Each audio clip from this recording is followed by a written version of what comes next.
حضرت ابو ہریرہ رضی اللہ تعالی عنہ سے مروی ہے، کہتے ہیں رسول کریم صلی اللہ علیہ وآلہ وسلم نے ارشاد فرمایا، جب تم میں سے جو نیک لوگ ہوں گے وہ تمہارے حکمران ہوں گے، اور تمہارے اغنیاء سرمایہ دار لوگ سخی ہوں گے، اور تمہارے امور باہمی مشاورت سے طے پائیں گے، تو پھر زمین کا سینہ، زمین کا ظاہر زمین کے باطن سے تمہارے لیے بہتر ہوگا۔ پھر تم جیو، زندگی کے مزے لو اور دنیا آخرت کی کمائیاں کرو، پھر لمبی زندگی نصیب ہو، سعادت مندی کی زندگی ہے۔ اور جب تمہارے امراء شریر ترین لوگ ہوں، جتنا بڑا شریر ہے اتنے بڑے اعلی منصب پہ فائز ہے، جتنا بڑا ڈاکو اور مکار اور خائن ہے اتنے بڑے منصب پہ بیٹھا ہوا ہے۔ جب تمہارے امراء اشرار ہوں اور تمہارے اغنیاء بخلاءکم بخیل ہوں، بخیل ترین لوگ مال و دولت سے نواز دیے جائیں اور وہ اس مال و دولت پہ سانپ بن کے بیٹھے ہوں، انسانیت سسک رہی ہو لیکن وہ مال کی تجوریاں نہ کھول رہے ہوں، اور امور سلطنت باہمی مشاورت سے نہیں عورتوں کے مشورے سے طے ہوتے ہوں۔ پھر فرمایا، پھر زمین کا اندر، زمین کا باطن زمین کے ظاہر سے تمہارے لیے بہتر ہے۔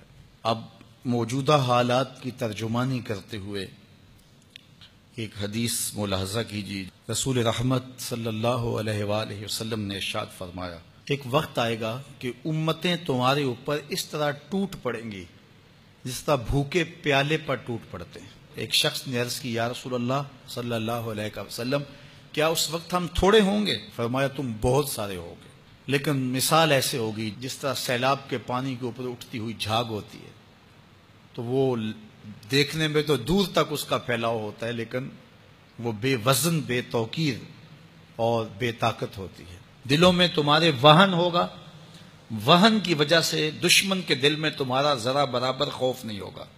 56-57 اسلامی ریاستیں ہوں گی لیکن خوف نہیں ہوگا۔ ایک برما جیسا چھوٹا سا ملک بدماش بن کے کھڑا ہو جائے گا اور وہ تمہارے بھائیوں کو، تمہاری بہنوں کے گلے کاٹے گا، وہ تمہاری بہنوں بیٹیوں کی آبرو ریزی کرے گا، اور اس کی ویڈیوز سوشل میڈیا پہ گھومتی پھرے گی، تم کھلی آنکھوں سے دیکھو گے کہاں وہ زمانہ کی ایک خط پہنچے اور بجلیاں لگ جائیں، اور کہاں کہ تمہارے سامنے چیختی، چلاتی، روتی، ہاتھ جوڑتی بہن کی تصویریں ہوں لیکن تم کچھ نہ کر سکو۔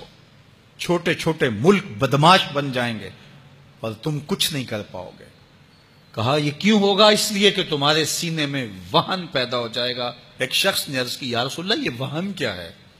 قال حب الدنیا وکراہیت الموت، فرمایا دنیا کی محبت اور موت کو ناپسند کرنا۔ دنیا کی محبت تمہارے رگ و ریشہ کے اندر محو نفوذ ہوگی اور رچ بس جائے گی تمہارے سینوں میں دنیا کی محبت، اور تمہیں موت سے ڈر لگنے لگ جائے گا۔ جب موت تمہاری محبوبہ تھی تو تم 313 بھی تھے، تو تم نے عظیمت کی انوکھی داستانیں رقم کی تھی۔ ایک وقت وہ تھا، اور ایک وقت یہ بھی آیا کہ 1 ارب 65-70 کروڑ مسلمان دنیا کے اوپر، 56-57 اسلامی ریاستیں، آلات حرب و ضرب رکھنے کے باوجود حالت یہ ہوگی کہ جس طرح سیلاب کے اوپر وہ جھاگ ہوتی ہے، تمہاری کوئی توقیر نہیں ہوگی، بے توقیری کی زندگی تم بسر کر رہے ہوگے۔ اللہ اکبر۔ اللہ تعالیٰ اپنے محبوب کریم صلی اللہ علیہ وسلم کا صدقہ امت کو اس مشکل سے نجات عطا کرے، اور پھر حضور نے قرب قیامت میں جو امت کے دوبارہ بانکپن اور عروج کی بشارتیں دی ہیں، اللہ ہمیں جلد ان کا مصداق بنائے۔